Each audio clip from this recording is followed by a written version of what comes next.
بسم اللہ الرحمن الرحیم۔ محترم ناظرین، السلام علیکم۔ ایک مرتبہ حضرت عیسیٰ بن مریم علیہ السلام کسی پہاڑ کی چوٹی سے گزر رہے تھے۔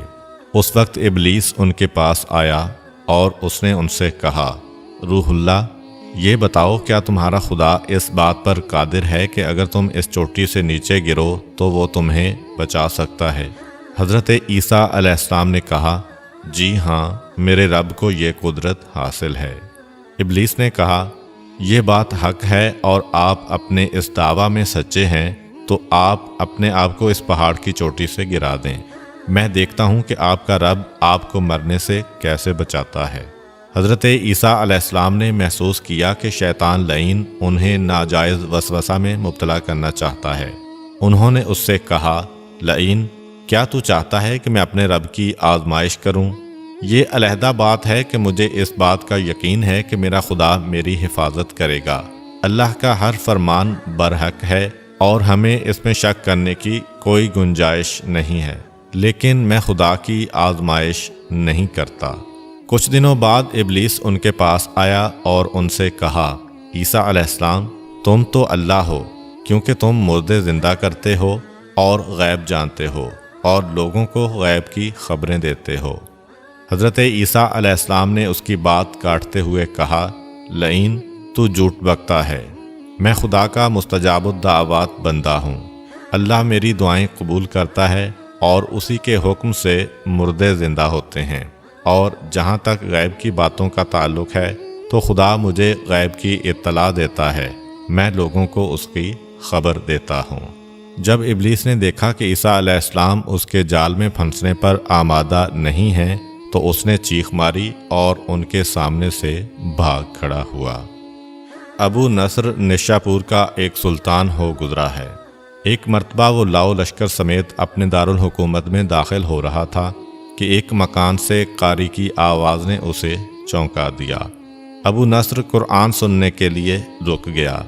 قاری نے دلسوز آواز میں سورہ آل عمران کی آیت نمبر 26 کی تلاوت کی، جس کا ترجمہ یہ ہے، آپ کہہ دیں کہ اے اللہ، تو ہی مالک الملک ہے، تو جسے چاہے سلطنت عطا کرے اور جس سے چاہے سلطنت چھین لے، اور جسے چاہے عزت دے اور جسے چاہے ذلت دے، تمام بھلائی تیرے ہاتھ میں ہے، بے شک تو ہر چیز پر قدرت رکھتا ہے۔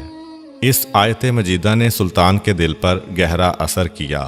وہ یہ آیت سن کر کانپ اٹھا، گھوڑے سے اترا اور رکوع کیا، پھر سجدہ بجا لایا۔ کچھ عرصہ بعد اس قاری کی وفات ہو گئی۔ اس کے ایک دوست نے خواب میں قاری کو دیکھا کہ خدا نے اسے جنت میں عظیم مقام عطا کیا ہے۔ اس نے قاری سے پوچھا کہ تجھے یہ مقام کس وجہ سے نصیب ہوا ہے؟ قاری نے جواب دیا، میں تو ایک بدکار اور گناہگار انسان تھا، میرے نامہ اعمال میں کوئی خاص نیکیاں نہیں تھیں، مگر اس کے باوجود خدا نے مجھ پر خصوصی کرم کیا اور مجھے یہ مقام عطا کیا، اور خدا نے مجھ سے فرمایا، تو نے دنیا میں ایک سلطان کو ہماری عظمت یاد دلائی تھی، اس کی وجہ سے ہم آج تجھ پر رحم کر رہے ہیں اور تجھے بلند مقام عطا کرتے ہیں۔ جی ہاں، اللہ تعالیٰ کا فرمان ہے، فاذکرونی اذکرکم، تم مجھے یاد کرو، میں تمہیں یاد کروں گا۔ پرانے زمانہ میں انطاکیہ ایک بہت بڑا شہر تھا۔ یہ شہر ایشیائے کوچک میں واقع تھا۔ اس شہر کی لمبائی 12 میل تھی اور اس میں انسانوں کی ایک بھاری تعداد قیام پذیر تھی۔ انطاکیہ شہر کے لوگ گمراہ اور ظالم تھے۔ وہ ستاروں اور بتوں کی پوجا کرتے تھے۔ اللہ تعالیٰ نے ان کی رشد و ہدایت کے لیے ان کے پاس 2 نبی بھیجے۔ اہل شہر نے ان کی تکذیب کی تو ان کی تقویت کے لیے تیسرے رسول کو وہاں بھیجا گیا۔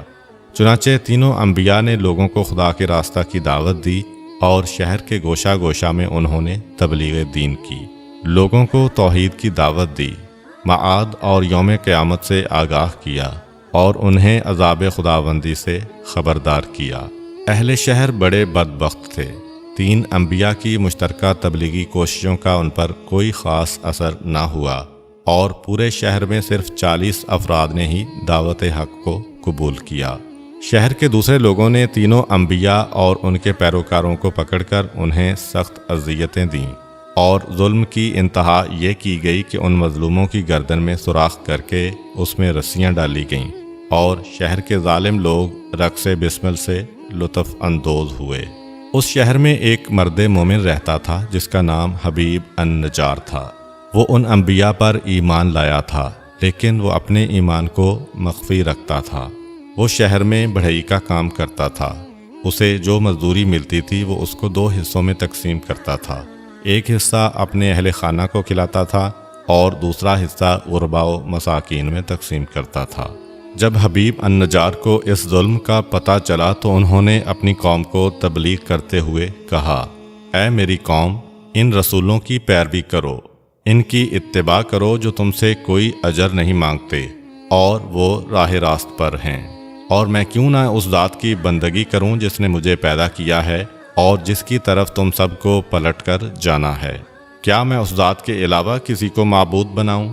جبکہ اگر خدائے رحمان مجھے ضرر پہنچانے کا ارادہ کر لے تو ان کی شفاعت مجھے کوئی فائدہ نہیں دے سکتی اور نہ وہ مجھے چھڑا سکتے ہیں۔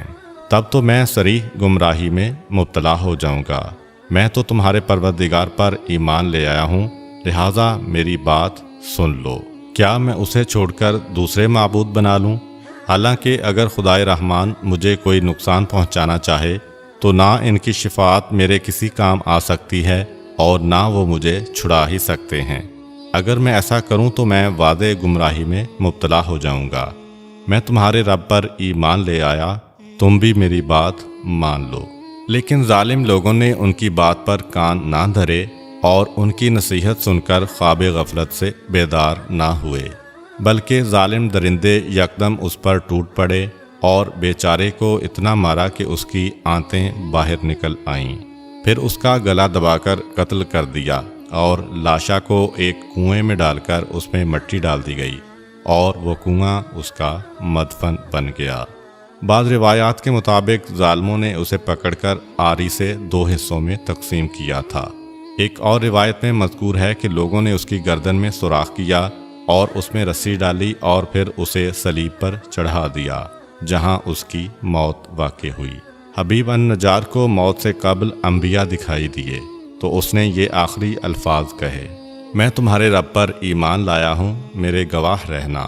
اس کے بعد اس کی روح قفس عنصری سے پرواز کر گئی۔ اللہ تعالیٰ نے اس کی قربانی کو قبول کیا اور اسے عظیم ثواب دیا۔ اس کی روح جیسے ہی جسم سے جدا ہوئی تو اسے جنت بھیج دیا گیا، جیسا کہ قرآن مجید بیان کرتا ہے۔ حبیب النجار کو نیک انجام مبارک ہو۔